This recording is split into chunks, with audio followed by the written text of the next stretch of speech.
नमस्कार दोस्तों, आपका एक बार फिर स्वागत है मेरे YouTube चैनल फसाने अजायब में। आइए सुनते हैं धर्मवीर भारती द्वारा रचित उपन्यास गुनाहों का देवता का अगला भाग, मेरी यानी डॉक्टर वंदना की आवाज़ में।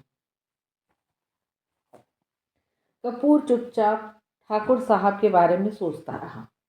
कार चलती रही। जब चंदर का ध्यान टूटा तो उसने देखा कि कार मैकफर्सन लेक के पास रुकी है। दोनों उतरे। बीच में सड़क थी।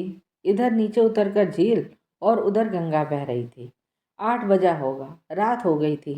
चारों तरफ सन्नाटा था। बस सितारों की हल्की रोशनी थी। मैकफर्सन झील काफ़ी सूख गई थी। किनारे किनारे मछली मारने के मचान बने थे। इधर आओ, पम्मी बोली, और दोनों नीचे उतरकर मचान पर जा बैठे। पानी का धरातल शांत था। सिर्फ कहीं कहीं मछलियों के उछलने या सांस लेने से पानी हिल जाता था।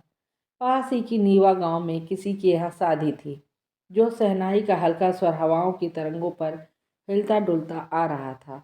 दोनों चुपचाप। थोड़ी देर बाद पम्मी ने कहा, कपूर चुपचाप रहो, कुछ बात मत करना। उधर देखो, पानी में सितारों का प्रतिबिंब देख रहे हो? चुप्पे से सुनो, ये सितारे क्या बातें कर रहे हैं। पम्मी सितारों की ओर देखने लगी। कपूर चुपचाप पम्मी की ओर देखता रहा। थोड़ी देर बाद सहसा पम्मी एक बात से टिक कर बैठ गई। उसके गले के 2 बटन खुले हुए थे और उसमें से रूप की चांदनी फटी पड़ती थी। पम्मी आंखें बंद किए बैठी थी। चंदन ने उसकी ओर देखा और फिर जाने क्यों उससे देखा ही नहीं गया। वह सितारों की ओर देखने लगा। पम्मी के कॉलर के बीच से सितारे टूट टूट कर बरस रहे थे। सहसा पम्मी ने आंखें खोल दी और चंदर का कंधा पकड़कर बोली, कितना अच्छा हो अगर आदमी हमेशा संबंधों में एक दूरी रखे, सेक्स को ना आने दे। ये सितारे हैं, देखो कितने नज़दीक हैं, करोड़ों बरस से साथ हैं, लेकिन कभी भी एक दूसरे को छूते तक नहीं। तभी तो संग निभ जाता है। सहसा उसकी आवाज़ में जाने क्या छलक आया कि चंदर जैसे मदहोश हो गया। वह बोली, बस ऐसा हो कि आदमी अपने प्रेमास्पद को निकटतम लाकर छोड़ दे, उसको बांधे नहीं। कुछ ऐसा हो कि उसको होठों के पास से खींच कर छोड़ दे। और पम्मी ने चंदर का माथा होठों तक लाकर छोड़ दिया। उसकी गरम गरम सांसें चंदर की पलकों पर बरस गईं। कुछ ऐसा हो कि आदमी उसे अपने हृदय तक खींच कर फिर हटा दे। और चंदर को पम्मी ने अपनी बाहों में घेर कर अपने वक्ष तक खींच कर छोड़ दिया।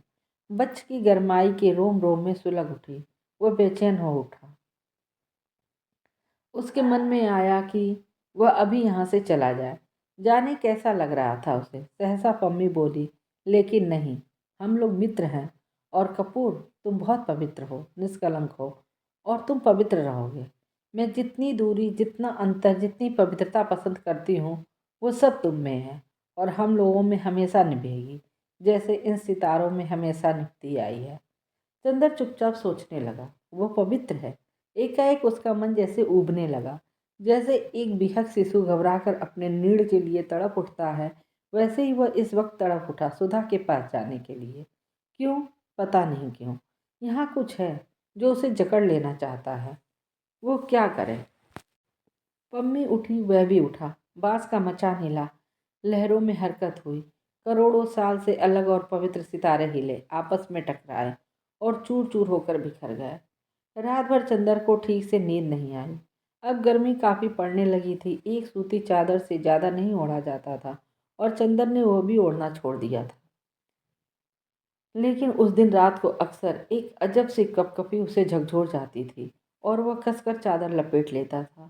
फिर जब उसकी तबीयत घुटने लगती तो वह उठकर बैठ जाता। उसे रात भर नींद नहीं आई। बार बार झपकी आई और लगा कि खिड़की के बाहर सुनसान अंधेरे में से अजब सी आवाज़ें आती हैं और नागिन बनकर उसकी सांसों में लिपट जाती हैं। वह परेशान हो उठता है। इतने में फिर कहीं से कोई मीठी सतरंगी संगीत की लहर आती है और उसे सचेत और सजग कर जाती है। एक बार उसने देखा कि सुधा और गेसु कहीं चली जा रही हैं। उसने गेसु को कभी नहीं देखा था, लेकिन उसने सपने में गेसु को पहचान लिया। लेकिन गेसु तो पम्मी की तरह गाउन पहने हुए थी। फिर देखा बिनती रो रही है और इतना बिलख बिलख कर रो रही है कि तबीयत घबरा जाए। घर में कोई नहीं। चंदर समझ नहीं पाता कि वो क्या करे। अकेले में एक अपरिचित लड़की से बोलने का साहस भी नहीं होता उसका। किसी तरह हिम्मत कर कर वह समीप पहुंचा तो देखा, अरे ये तो सुधा है। सुधा लुटी हुई सी मालूम पड़ती है। वो बहुत हिम्मत करके सुधा के पास बैठ गया। उसने सोचा सुधा को आश्वासन दे, लेकिन उसके हाथों पर जाने कैसे सुकुमार जंजीरें कसी हुई हैं। उसके मुंह पर किसी की सांसों का भार है। वह निश्चेष्ट है। उसका मन उकला उठा। वो चौंक कर जाग गया तो देखा वह पसीने से तर है। वह उठकर टहलने लगा। वो जाग गया था लेकिन फिर भी उसका मन स्वस्थ नहीं था। कमरे में ही टहलते टहलते वह फिर लेट गया।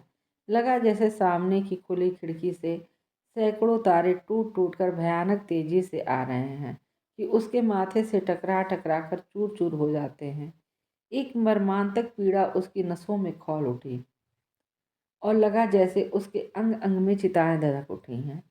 जैसे तैसे रात कटी और सुबह उठते ही वह यूनिवर्सिटी जाने से पहले सुधा के यहाँ गया। सुधा लेटी हुई पढ़ रही थी। डॉक्टर शुक्ला पूजा कर रहे थे। बुआ जी शायद रात को ही चली गई थी, क्योंकि बिनती बैठी तरकारी काट रही थी और खुश नजर आ रही थी। चंदर सुधा के कमरे में गया। देखते ही सुधा मुस्कुरा पड़ी, बोली। आते ही उसने चंदर के अंग अंग को अपनी निगाहों के स्वागत में समेट लिया। चंदर सुधा के पैरों के पास बैठ गया। कल रात को तुम कार लेकर वापस आए तो चुप्पे से चले गए। सुधा बोली, कहो कल कौन सा खेल देखा? कल बहुत बड़ा खेल देखा, बहुत बड़ा खेल सुधी। वह व्याकुलता से बोला। अरे जाने कैसा मन हो गया कि रात भर नींद ही नहीं आई। और उसके बाद चंदर सब बता गया कि कैसे वह सिनेमा गया, उसने पम्मी से क्या बात की, उसके बाद कैसे कार पर उसने चंदर के पास खींच लिया, कैसे वे लोग मैकफरसन झील गए और वहाँ पम्मी पागल हो गई थी। फिर कैसे चंदर को एकदम सुधा की याद आने लगी और फिर रात भर चंदर को कैसे कैसे सपने आए। सुधा बहुत गंभीर होकर मुंह में पेंसिल दबाए कोहनी टेके बस चुपचाप सुनती रही और अंत में बोली, तो तुम इतने परेशान क्यों हो गए चंदर? उसने तो अच्छी बात कही थी। यह तो अच्छा ही है कि यह सब जिसे तुम सेक्स कहते हो यह संबंधों में ना आए। उसमें क्या बुराई है? क्या तुम चाहते हो कि सेक्स आए? कभी नहीं। तुम मुझे अभी तक समझ नहीं पाई हो सुधा। तो ठीक है, तुम भी नहीं चाहते कि सेक्स आए और वो भी नहीं चाहती है कि सेक्स आए, तो झगड़ा किस बात का? क्यों, तुम उदास क्यों हो? सुधा बोली और बड़े आश्चर्य से उसे देखने लगी। लेकिन उसका व्यवहार कैसा है? चंदर ने सुधा से कहा। ठीक ही तो है, उसने बता दिया तुम्हें कि कितना अंतर होना चाहिए। समझ गए? तुम लालची आदमी चाहते होगे कि ये भी अंतर ना रहे, इसीलिए तुम उदास हो गए। छी। होठों में मुस्कुराहट और आंखों में शरारत झलक छिपाते हुए सुधा बोली। तुम मजाक करने लगी? चंदर बोला। सुधा सिर्फ चंदर की ओर देखकर मुस्कुराती रही। चंदर सामने लगी हुई तस्वीर की ओर देखता रहा। फिर उसने सुधा के कबूतरों जैसे उजले मासूम नन्हे पैर अपने हाथों में ले लिए और भर्राई हुई आवाज़ में बोला, सुधा तुम कभी हम पर विश्वास न हार बैठना। सुधा ने किताब बंद करके रख दी और उठकर बैठ गई। उसने चंदर के दोनों हाथ अपने हाथों में लेकर कहा, पागल कहेंगे, हमें कहते हो अभी सुधा में बचपना है और तुम में क्या है? वाहरे छुई मुई के फूल। किसी ने हाथ पकड़ लिया, किसी ने बदन छू लिया तो घबरा गए। तुमसे अच्छी तो लड़कियां होती हैं। सुधा ने उसके दोनों हाथ झकझोरते हुए कहा, नहीं सुधी, तुम नहीं समझती। मेरी जिंदगी में एक ही विश्वास की चट्टान है और वो हो तुम। मैं जानता हूँ कि कितने ही जल प्रलय हो, लेकिन तुम्हारे सहारे मैं हमेशा ऊपर रहूँगा। तुम मुझे डूबने नहीं दोगी। तुम्हारे ही सहारे मैं लहरों से खेल भी सकता हूँ, लेकिन तुम्हारा विश्वास अगर कभी हिला तो मैं किन अंधेरी गहराइयों में डूब जाऊंगा, ये कभी मैं नहीं सोच पाता। चंदर ने बड़े ही कातर स्वर में कहा। सुधा बहुत गंभीर हो गई। क्षण भर वह चंदर के चेहरे की ओर देखती रही, फिर चंदर के माथे पर झूलती हुई लट को ठीक करती हुई बोली, चंदर, और मैं किसके विश्वास पर चल रही हूँ बोलो तो? लेकिन मैंने तो कभी नहीं कहा कि चंदर अपना विश्वास मत हारना। और क्या कहूँ, मुझे अपने चंदर पर पूरा विश्वास है। मरते दम तक विश्वास रहेगा। फिर तुम्हारा मन इतना डगमगा क्यों गया? बुरी बात है ना? चंदर ने सुधा के कंधे पर अपना सिर रख दिया। सुधा ने उसका हाथ लेकर कहा, लाओ, यहाँ छुआ था ना पम्मी ने तुम्हें? और उसका हाथ अपने होठों तक ले गई। चंदर काँप गया। आज सुधा को क्या हो गया है? लेकिन होठों तक हाथ ले जाकर झाड़ने फूकने वालों की तरह सुधा ने फूक कर कहा, जाओ, तुम्हारे हाथ से पम्मी के स्पर्श का जहर उतर गया। अब तो ठीक हो गए ना, पवित्र हो गए। छू मंतर। चंदर हंस पड़ा। उसका मन शांत हो गया। सुधा में जादू था, सचमुच जादू था। बिनती चाय ले आई, 2 प्याले। सुधा बोली, अपने लिए भी लाओ। बिनती ने सिर हिलाया। सुधा ने चंदर की ओर देख कर कहा, ये पगली जाने क्यों तुमसे झेपती है? झेपती कहाँ हूँ? बिनती ने प्रतिवाद किया और प्याला भी ले आई और जमीन पर बैठ गई। सुधा ने प्याला मुंह से लगाया और बोली, चंदर, तुमने पम्मी को गलत समझा है। पम्मी बहुत अच्छी लड़की है, तुमसे बड़ी भी है और तुमसे ज़्यादा समझदार, और उसी तरह व्यवहार भी करती है। तुम अगर कुछ सोचते हो तो गलत सोचते हो। मेरा मतलब समझ गए ना? जी हाँ गुरुआइन जी, अच्छी तरह से। चंदर ने हाथ जोड़कर विनम्रता से कहा। बिनती हंस पड़ी और उसकी चाय छलक गई। नीचे रखी हुई चंदर की जरीदारी पे सावरी सैंडल भीग गई। बिनती ने झुककर एक अंगूठे से उसे पोंछना चाहा तो सुधा चिल्ला उठी, हाँ हाँ हाँ, छुओ मत, कहीं इतनी इनकी सैंडल भी बाद में आके रोने न लगे। सुन बिनती, एक लड़की ने कल इन्हें छू लिया तो आप आज उदास हो गए। अभी तुम सैंडल छुओ तो कहीं जाके कोतवाली में रपट कर दें तो? चंदर हंस पड़ा और उसका मन धुलकर ऐसे निखर गया जैसे शरद का नीलाभ आकाश। अब पम्मी के यहाँ कब जाओगे? सुधा ने शरारत भरी मुस्कुराहट से पूछा। कल जाऊंगा। ठाकुर साहब पम्मी के हाथ अपनी कार बेच रहे हैं तो कागज पर दस्तखत करना है। चंदन ने कहा, अब मैं निडर हूँ। कहो बिनती, तुम्हारे ससुर का क्या कोई खत नहीं आया?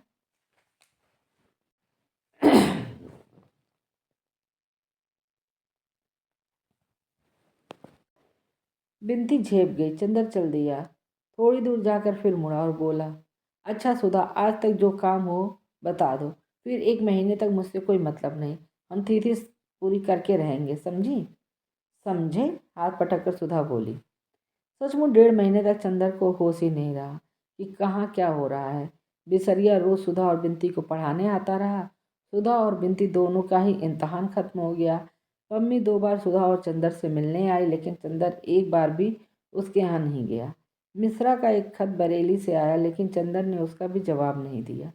डॉक्टर साहब ने अपनी पुस्तक के 2 अध्याय लिख डाले, लेकिन उसने एक दिन भी बहस नहीं की।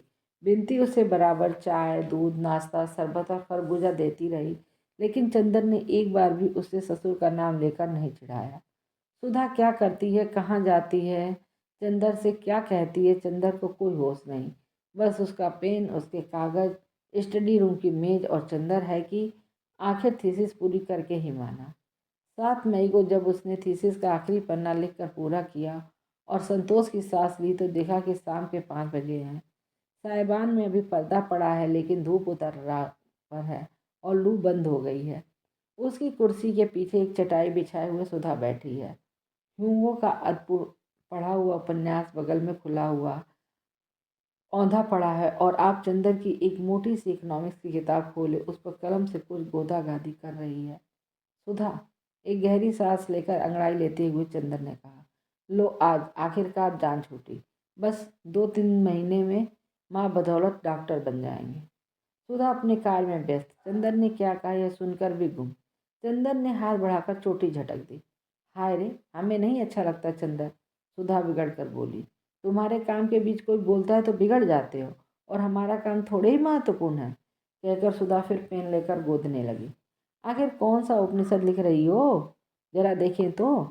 चंदर ने किताब खींच ली। ताजिक की इकोनॉमिक्स की किताब में एक पूरे पन्ने पर सुधा ने एक बिल्ली बनाई थी, और अगर निगाह जरा चूक जाए तो आप कह नहीं सकते ये 84 लाख योनियों में से किस योनि का जीव है। लेकिन चूंकि सुधा कह रही है कि ये बिल्ली है, इसीलिए मानना होगा कि ये बिल्ली ही है। चंदन ने सुधा की बाँह पकड़कर कहा, उठ आलसी कहेंगी, चल उठा ये पोथा, चल के पापा के पैर छुआ। सुधा चुपचाप उठी और आज्ञाकारी लड़की की तरह मोटी फाइल उठा ली।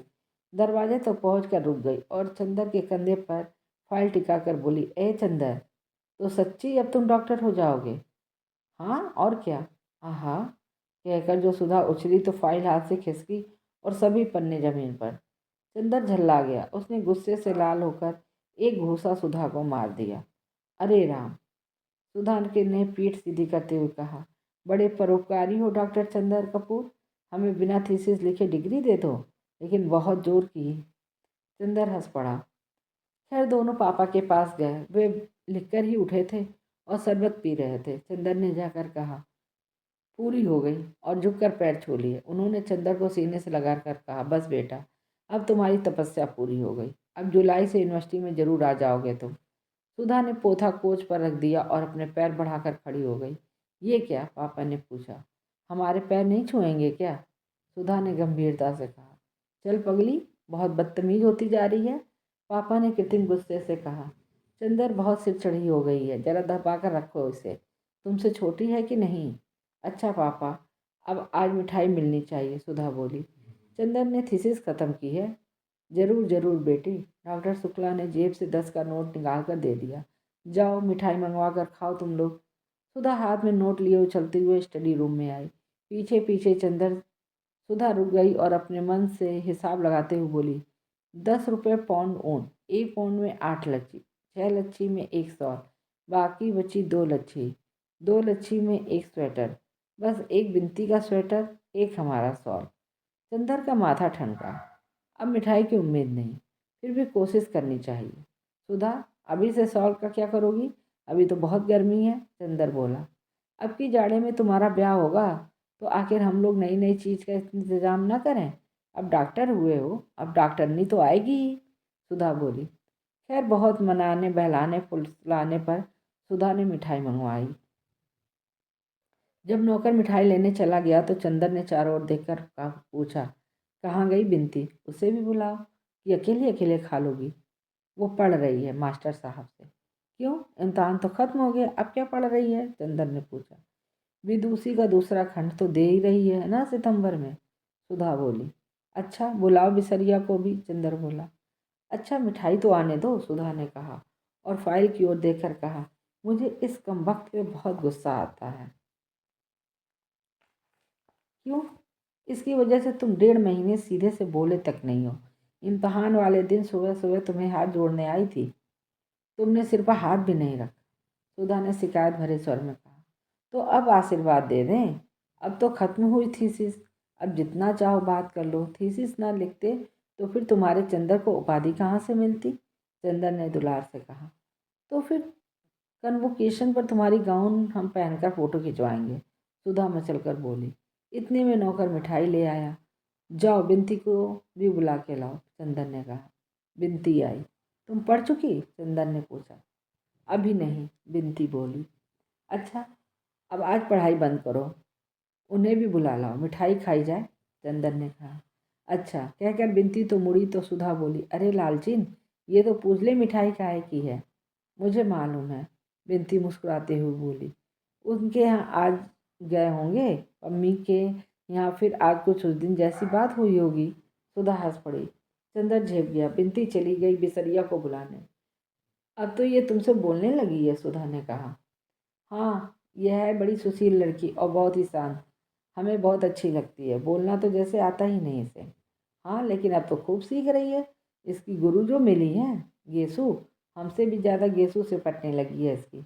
दोनों ब्याह करने जा रही हैं और दोनों उसी की बातें करती रहती हैं जब मिलती हैं, सुधा बोली। अरे कविता भी करती है ये, तुम एक बार कह रही थी, चंदन ने पूछा। नहीं जी, असल में एक बड़ी सुंदर सी नोटबुक थी, उसमें ये जाने क्या लिखती थी, हमें नहीं दिखाती थी।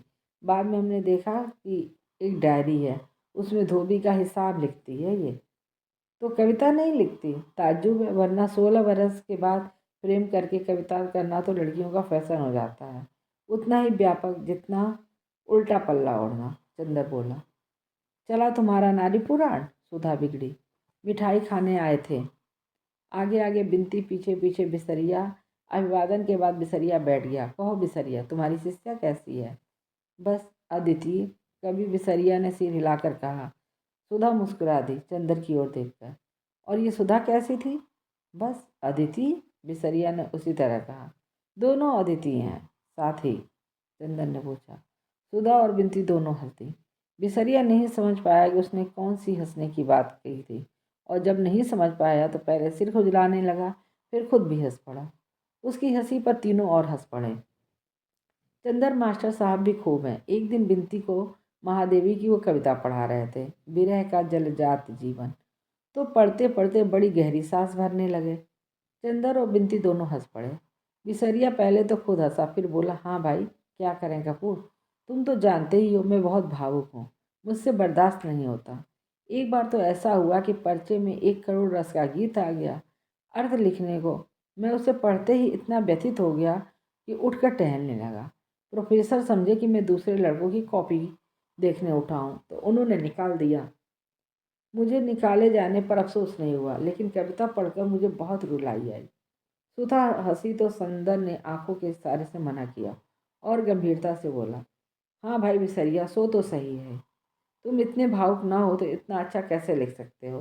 तो तुमने पर्चा छोड़ दिया? हाँ, मैं पर्चे वगैरह की क्या परवाह करता हूँ। मेरे लिए इन सभी वस्तुओं का कुछ भी अर्थ नहीं। मैं भावना की उपासना करता हूँ।